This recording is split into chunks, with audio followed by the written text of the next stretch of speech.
এই যে বাবা ঝগড়া না করে যে যেভাবে দাঁড়ায় আছেন, এখানে ঝগড়া করতে আসেন নাই, কোরআন সুন্নাহ থেকে আলেমদের মুখ থেকে কথা শুনতে আসছেন, ঝগড়া করতে এখানে আসেন নাই। আপনাদের উপস্থিতি, আপনাদের জয় উল্লাস কিংবা আপনাদের এই ধ্বনিতে আপনারা যদি মনে করেন আমরা একবারে খুশিতে গদগদ হয়ে যাই, একটু ভুল হবে বিষয়টা। আপনাদের এই ইমানি চেতনা বা জজবা দেখে যেমন খুশি হই, তেমন আফসোসও লাগে যে এই পাশেই ছিলাম, একেবারে পাশে। এই মাইকের আওয়াজ, আমি যেখানে ছিলাম 32টা মাস মাইকের আওয়াজ ওখানে যাচ্ছে। তো আমরা জানি যে দিন শেষে দিনের জন্য জুলুমের শিকার হলে পাশে কেউ থাকে না, এটা আমরা জানি।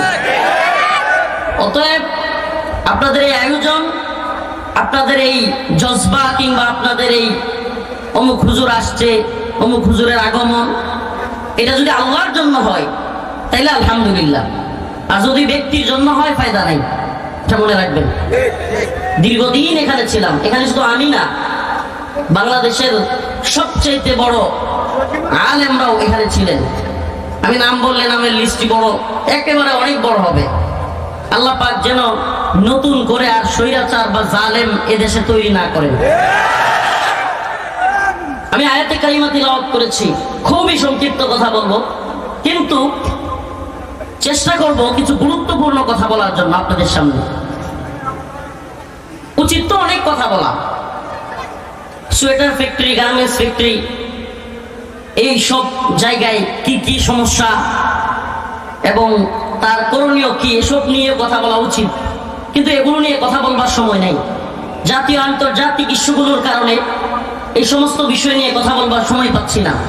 বাকি কথা হবে মা বোনদেরকে পর্দায় রাখা এবং এই শিল্পাঞ্চলগুলোতে গালাগালি, যারা সিনিয়র আছে তাদের জুনিয়রদের প্রতি গালাগালি, এগুলো বন্ধ হওয়া দরকার। এবং মা বোনদের অবাধে চলাচল এবং অবাধে, আল্লাহ মাফ করুক, যৌন মিলন এবং বিবাহ বহির্ভূত সম্পর্ক, এগুলো বন্ধ হওয়া উচিত। এই দুইটা কথা খুলাসা মুখতাসার কথা বললাম। এই সমস্যাগুলো বেশি শিল্পাঞ্চলগুলোতে। যাই হোক, মূল কথায় ফিরে আসি। যেই কথাগুলো জাতীয় এবং আন্তর্জাতিক, যেই কথাগুলো আমাদের খুবই মনোযোগ সহকারে শোনা এবং জানা উচিত, এবং এই কথাগুলো শুধুমাত্র আপনাদের উদ্দেশ্যেই নয়, এই মিডিয়ার মাধ্যমে আমার গোটা জাতির কাছে পৌঁছানো খুবই জরুরি। কেন জরুরি?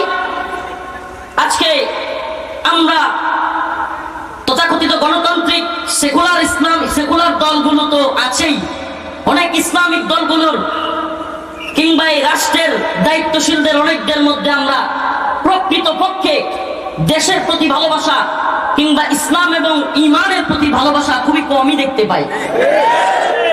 এটা আমি খুব ভালো করে জেনে শুনে এদেশের সকল রাজনৈতিক, অরাজনৈতিক, বড় ছোট দলগুলোর শীর্ষস্থানীয় নেতৃবৃন্দের সাথে কথা বলে এবং এদের সাথে বসে বুঝে শুনে তারপরে দায়িত্ব নিয়ে আমি কথাগুলো বলছি। বুঝে শুনে বলতেছি, পকেট আর পেটের দান্দা ছাড়া রাজনীতি করা ব্যক্তিদের বড় অভাব এদেশে। জাতীয় আন্তর্জাতিক ষড়যন্ত্রের ব্যাপারে খুবই উদাসীন এরা এক একজন কিভাবে ক্ষমতায় যাওয়া যায় এটার জন্য উঠে পড়ে লেগে আছে।